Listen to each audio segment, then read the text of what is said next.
पेशा का एक उद्देश्य था कि पेशा कायदा के अंतर्गत आदिवासियों को स्वायत्त व्यवस्था का व्यवस्थापन मिले, वो लोग अपने क्षेत्र में होने वाले गतिविधियों के बारे में बात करें और वहां पर तुम्हारी केंद्र सरकार हो या राज्य सरकार कोई भी हस्तक्षेप नहीं करेंगी बगैर तुम्हारे एनओसी के। यहाँ पर संविधान में आर्टिकल 13(3) में भी बोला गया है कि हमारे अनुमति के कोई कलेक्टर, कोई प्रधानमंत्री तुम्हारे गांव में नहीं आ सकता, लेकिन हमारे गांव को ही भगाया जा रहा है, विस्थापित किया जा रहा है। ये कानून और इस कानून की जानकारी हम लोग कब अपने समाज और बच्चों को देंगे? हमने गाने बजाए, बच्चों को नचाया, लेकिन यही बच्चे जब 25 साल की उम्र में आएंगे, जब 26 साल की उम्र में आएंगे और इनकी जीवन के जिंदगी का फैसला होते रहेगा, तब आपसे ये सवाल करेंगे कि जो लोग मंच पर बैठे थे, जिसके हाथ में माइक था, ये माइक पर बोलने वाले लोग जब मेरी जिंदगी का फैसला हो रहा था तब तुम क्या कर रहे थे? हमको जात पढ़ा रहे थे, हमको धर्म समझा रहे थे, हमको संगठन समझा रहे थे, हमको नेता समझा रहे थे, हमको पार्टी समझा रहे थे और हम लोगों को एक चीज संस्कृति समझा रहे थे जो नाचने के स्वरूप में सामने आई। हमारी संस्कृति को कौन परिभाषित कर पाया आज तक? संस्कृति का मतलब क्या होता है? नाचना, बोलना। संस्कृति को परिभाषित करो। मैं आप लोगों को आह्वान करता हूं कि हम लोग संस्कृति को परिभाषित करने की तैयारी रखते हैं पूरे पब्लिक पार्लियामेंट में। नॉट ओनली छत्तीसगढ़, देश में जितने भी 17 आदिवासियों का स्टेट्स है वो पूरा का पूरा आधा भारत और उनकी पूरी पब्लिक पार्लियामेंट लगाया जाए और आप लोग संस्कृति और आदिवासियों को डिफाइन करके बताओ। कोई नहीं कर पाया। आदिवासी इतना गहरा शब्द है।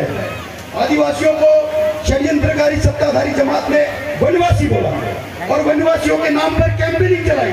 हमारे बच्चों को वनवासी कल्याण आश्रम में एजुकेट किया और उन लोगों को वनवास होने का और वनवासी होने का मतलब बता के दिया और उनके ब्रेन को लॉक कर दिया, उनके विचारों को नपुंसक कर दिया। ऐसी विचारधारा जो समाज में पनप रही है, उस विचारधारा को तुमको खत्म करना पड़ेगा और जिनकी हम पूजा करते हैं, जिनके विचारों को हम मानते हैं, आदरणीय हमारे हीरा सिंह दादा मरकाम, तो महामानव टंट्याबीर, महामानव बिरसा मुंडा, रेंगा कोरकू, तिलका मांझी, राघोजी भांगरे, ख्वाजा नायक, सिद्धू कानू, चांद भैरव, फूलो जनो और तमाम हमारे क्रांतिकारी जिन्होंने इस देश की जल जंगल जमीन के लिए अपनी आहुति दी है, ऐसे समाज को और ऐसी व्यवस्था को खड़ा किया है जो समाज इस देश की मालकियत रखते रखते इस देश को, देश की व्यवस्था को देते देते मानने वाला समाज कैसे बन गया, समझ में नहीं आया। साथियों, हम लोग के लिए हितदायी है, संवर्धनदायी है, ये समझ में नहीं आ रहा है। साथियों, मैं दूर से चलकर आपके क्षेत्र में एमएलए बनने के लिए नहीं आया।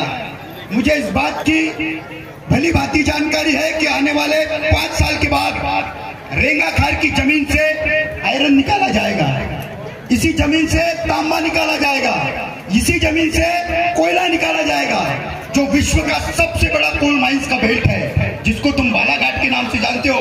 कितने किलोमीटर है बालाघाट? कितने किलोमीटर है गढ़चिरौली? कितने किलोमीटर है गोंदिया? कितने किलोमीटर है चंद्रपुर? यही चंद्रपुर जो कोल माइंस का हब है। आज तुम्हारे बच्चे सोशल मीडिया, इंस्टाग्राम के शिकार होते जा रहे हैं। ये लोग संस्कृति के नाम पर नेताओं के सामने अपने समाज का प्रदर्शन कर रहे हैं। मैं आप लोगों को बोलता हूं, जब से इस देश में ये देश स्वतंत्र हुआ, तब से ये देश की जो मालकियत रखने वाली जमात है, जिसको हम आदिवासी बोलते हैं, वो आदिवासी आदमी आइसोलेशन पर जीते आया है। और जैसे ही वर्तमान में बैठी सरकार गवर्नमेंट में आई, इन्होंने वो आइसोलेशन का ही वायर खींच दिया और हम लोग तड़पने लगे। इतनी खतरनाक बीमारी हमको लगी और उस बीमारी का नाम है विस्थापन। कोरोना से भी भयावह अवस्था में आने वाली बीमारी है विस्थापन। इस विस्थापन को अगर कम करना है तो तुम्हारे बच्चों को नाचने से ज्यादा लड़ना सिखाओ। ये लोग कलम और किताब की ताकत से कितना लड़ सकते हैं, ये बातें बताओ। कैंपेनिंग चलाओ। कार्यक्रम केवल कार्यक्रम के लिए मत लो, या सरपंच बनना है इसलिए मत लो, जनपद का, जिला का अध्यक्ष पद लड़ना है इसलिए मत लो। तुम्हारी कौम के संघर्ष ने, तुम्हारे कौम के इतिहास ने तुमको ये बात कभी नहीं सिखाई कि नेता बनने के लिए तुम लोग अपने क्रांत समाज का उपयोग करो। क्रांतिकारी। एक इस देश में दो तरीके की जंग हुई, एक जंग जो सत्ता के लिए हुई, एक जंग जो जमीन के लिए हुई। और जमीन के बगैर तुम्हारे पास सत्ता होती क्या? तो सबसे बड़ी चीज है हमारे लिए जमीन, और इस जमीन के लिए आप लोगों को लड़ना पड़ेगा, सहना पड़ेगा। आज पूरे देश में एक क्रांति जल चुकी है और क्रांति की मशाल को लेकर हमारे लोग आ गए। लेकिन जो संगठन के लोग हैं, ये संगठन के लोग, पहले जो संगठन चलता था वो समाज की सामाजिक सुरक्षा और व्यवस्था के लिए था, लेकिन आज का संगठन समाज के साथ साथ धंधा बन चुका है। ये व्यवस्था है। आज का नेता बिजनेस कर रहा है, आज के पार्टियां बिजनेस कर रहे हैं। हम लोग पार्टी बना लिए, संगठन बना लिए, धर्म बना लिए, जाति बना लिए, यहाँ तक की भाषा भी बना लिए, लेकिन समाज कभी नहीं बना पाए। आज भी हम लोग बोलते हैं ये हलवा है, ये कोरकू है, ये गोंड है, ये बैगा है, ये सहारिया है, ये डहारिया है, ये बहारिया है। और ऐसी व्यवस्था में हम लोग लड़ते हैं। हमारे पूरे देश में कभी हलवाओं की संगठन अलग से अधिवेशन लेती है, कभी गोंडों की संगठन अलग से अधिवेशन लेती है। मैं तुमसे पूछता हूँ, ये जात बड़ी है या समाज? मैं आप लोगों से जवाब चाहता हूँ, जात बड़ी है या समाज? धर्म बड़ा है या समाज? नेता बड़ा है या समाज? संगठन बड़ा है या समाज? तो समाज नाम की संकल्पना को पैदा क्यों नहीं किया? समाज नाम की व्यवस्था को ज्वलित क्यों नहीं किया? हम लोगों ने समाज के नाम पर सामने आना चाहिए। साथियों, मैं एक आंदोलन लेकर यहाँ पर आया हूँ। पूरे देश में फॉरेस्ट कंजर्वेशन जैसा एक एक्ट आया जो 2023 में बनाया गया। हमारे पेशा कायदा में आने वाले जितने भी स्वायत्त अधिकार है, पेशा पंचायत एक्ट, जब मरकाम साहब से बात हुई है उसके 8 दिन पहले ही निकला हूं। इसी संघर्ष के माध्यम से पूरे गढ़चिरौली की व्यवस्था को तहस नहस कर दिया है। पूरे भानु प्रतापपुर से लेकर दमकसा और दमकसा से लेकर रायपुर, अभी जो ये जो बेल्ट है, ये बेल्ट पूरा का पूरा सील किया जाएगा। हम लोगों को 1956 में एक अधिकार दिया गया था जिसको निस्तार का अधिकार बोलते हैं, जीवन जीने का अधिकार। यानी तुम लोग जंगल की जितनी भी उपज है उसको ला सकते हो, उसको बाजार में बेच सकते हो, लेकिन इन लोगों ने फॉरेस्ट कंजर्वेशन के माध्यम से पूरे की पूरी जंगल को सील कर दिया, तार लगा दिया। तुमको वहां से लकड़ी तक चुनने का अधिकार नहीं है। जो जंगल हमारे हैं उसको सरकार से परमिशन लेनी पड़ेगी क्या? अबे सरकार हमसे परमिशन लेना चाहिए कि यहाँ से रास्ता निकालू कि नहीं। तुम्हारे जंगलों में सीआरपीएफ, एसआरपीएफ, पैरामिलिट्री को उन लोगों ने पैरामिलिट्री को एस्टैब्लिश कर दिया। ये पैरामिलिट्री जो बॉर्डर की सिक्योरिटी के लिए वहां पर लड़ना चाहिए, वो आदिवासियों के बेल्ट में क्या कर रही है? यानी आदिवासियों को तुम गुनहगारी जमात का ट्रीटमेंट दे रहे हो, यानी आम लोगों को पैदाइशी गुनहगार साबित कर रहे हो। ये जो क्षेत्र है ये आदिवासियों को पहले से ही गवर्नमेंट क्रिमिनल ट्राइबर जैसा ट्रीटमेंट दे रही है। आप लोग यहाँ पर आए हैं, मैं बहुत ज्यादा बात करने से ज्यादा अच्छा है हमारे वरिष्ठ हमारे बीच में साहित्यक है हरमो दादा, हम लोग इनको भी सुनने वाले हैं। और उसके पहले मैं अपने भाषण को खत्म करने से पहले यहाँ पर कुछ घोषणाओं को दूंगा और उन घोषणाओं को आप लोगों को दोहराना है। और सच्ची नियत और निष्ठा से आप लोग अगर यहाँ पर आए हो और 9 अगस्त संयुक्त राष्ट्र संघ के आधार पर मिला हुआ जो दिन है, अधिकारों का दिन है, इन अधिकारों के माध्यम से तुम अपने आप को इस देश में जीवित पाना चाहते हो, तो मैं आप लोगों से हाथ जोड़कर विनती करता हूँ कि जिस जिस जगह पर बैठे हो वहां पर खड़े हो जाओ।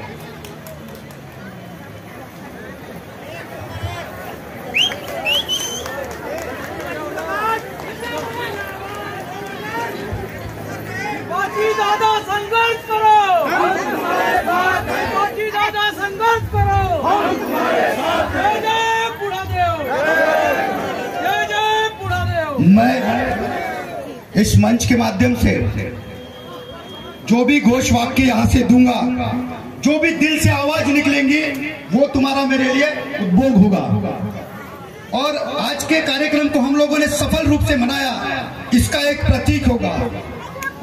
हक की लड़ाई कौन लड़ेगा? हम लड़ेंगे, हम लड़ेंगे। हक की लड़ाई कौन लड़ेगा? हम लड़ेंगे, हम लड़ेंगे। अधिकार की रक्षा कौन करेगा? हम करेंगे, हम करेंगे। अधिकार की रक्षा कौन करेगा? हम करेंगे, हम करेंगे। संविधान की रक्षा कौन करेगा? हम करेंगे, हम करेंगे। संविधान की रक्षा कौन करेगा? हम करेंगे, हम करेंगे। जल जंगल की रक्षा कौन करेगा? हम करेंगे, हम करेंगे। जल जंगल की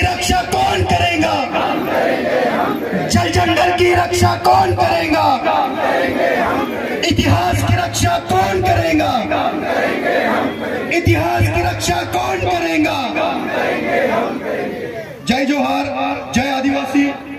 मैं गणेश हिरपाची नागपुर से आपका बेटा, आपका भाई, आपके खून विचारों को लेकर पूरे देश में आदिवासियों के हित संघर्ष के लिए आंदोलन करता हूं। और मैं ये अपेक्षा लेकर आया हूं कि आप लोग भी उस आंदोलन का हिस्सा बनेंगे और यहां से एक संदेश लेकर जाएंगे कि 9 अगस्त ये दिन केवल नाचने के लिए नहीं है, केवल नेताओं को सत्कार करने के लिए नहीं है। तो जिसके बदन पे कपड़े नहीं है, जिसके पैरों में चप्पल नहीं है, जिसकी पेट में रोटी नहीं है और जिसके हाथों को काम नहीं है, जिसके सर को छत नहीं है, ऐसे समाज को आप लोग एक शैक्षणिक, वैचारिक, सामाजिक, संवैधानिक प्लेटफॉर्म पर खड़ा करने की कोशिश करेंगे। बेटा होने के नाते मेरे शब्दों के माध्यम से अगर आपके किसी भी व्यक्ति के मन को ठेस पहुंची है तो ये 10 उंगलियां जोड़कर आपसे माफी चाहता हूँ। उलगुलाल जिंदाबाद। इसलिए मैं आयोजक कमेटी से भी क्षमा चाहता हूँ कि मैं ज्यादा बात नहीं करूंगा। अगली बार जिस बार भी मैं आऊंगा बहुत अच्छे से बात करूंगा, क्योंकि समाज की जो सामाजिक मानसिकता है, इस मानसिकता को बनाए रखना भी हमारी जिम्मेदारी है। मंच पर बैठे हुए लोग जो है, इनको भी एक उत्साह, प्रोत्साहन देना और उनको एक समय देना, ये जिम्मेदारी हमारी बनती है। मैं जाते जाते आपकी पूरी टीम से बात करके जाना चाहूंगा और एक संघर्ष, जो संघर्ष की शुरुआत हम लोग कर रहे हैं, एक वैचारिक आंदोलन का निर्माण होना चाहिए छत्तीसगढ़ में और उसको हम लोग चालू करेंगे। जय आदिवासी।